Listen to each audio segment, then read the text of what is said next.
Man Overboard by Winston Churchill. It was a little after 9:30 when the man fell overboard. The mail steamer was hurrying through the Red Sea in the hope of making up the time which the currents of the Indian Ocean had stolen. The night was clear, though the moon was hidden behind clouds. The warm air was laden with moisture. The still surface of the waters was only broken by the movement of the great ship, from whose quarter the long, slanting undulations struck out like the feathers from an arrow shaft, and in whose wake the froth and air bubbles churned up by the propeller trailed in a narrowing line to the darkness of the horizon.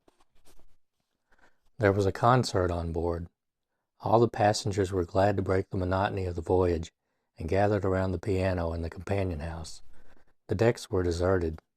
The man had been listening to the music and joining in the songs, but the room was hot, and he came out to smoke a cigarette and enjoy a breath of the wind which the speedy passage of the liner created.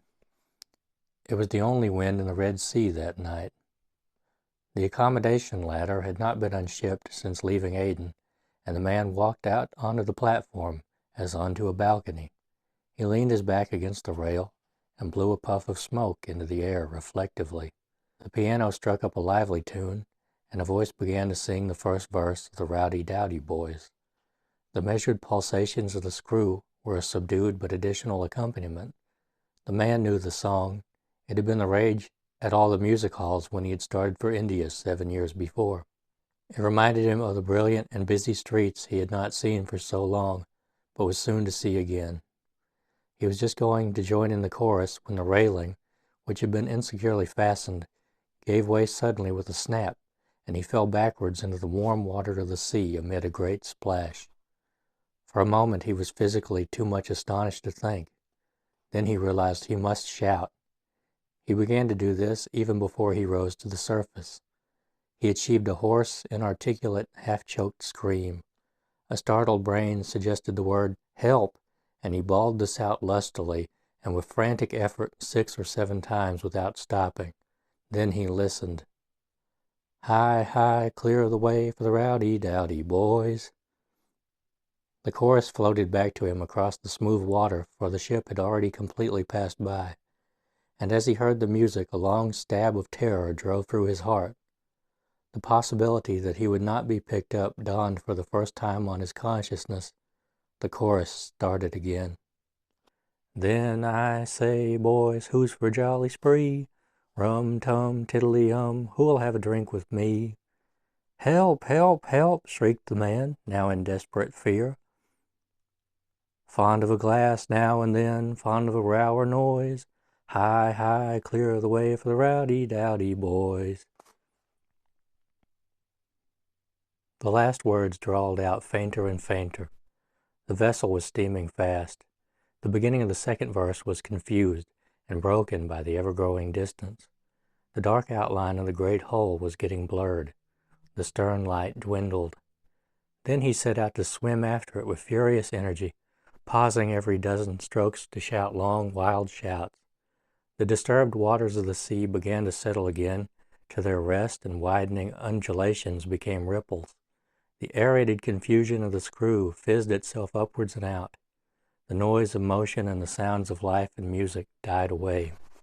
The liner was but a single fading light on the blackness of the waters and a dark shadow against the paler sky. At length full realization came to the man, and he stopped swimming. He was alone, abandoned.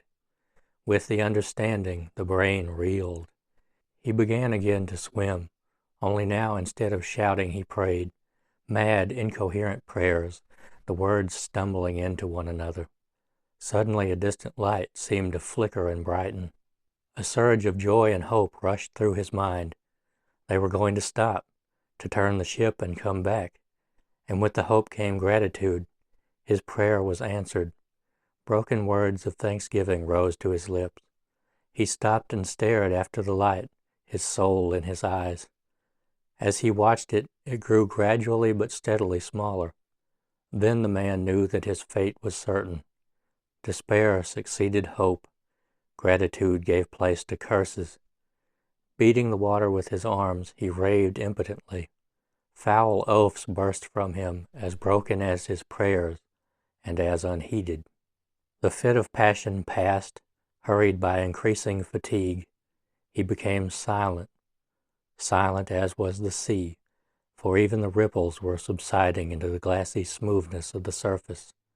He swam on mechanically along the track of the ship, sobbing quietly to himself in the misery of fear, and the stern light became a tiny speck, yellower but scarcely bigger than some of the stars, which here and there shone between the clouds. Nearly 20 minutes passed, and the man's fatigue began to change to exhaustion. The overpowering sense of the inevitable pressed upon him. With the weariness came a strange comfort. He need not swim all the long way to Suez. There was another course.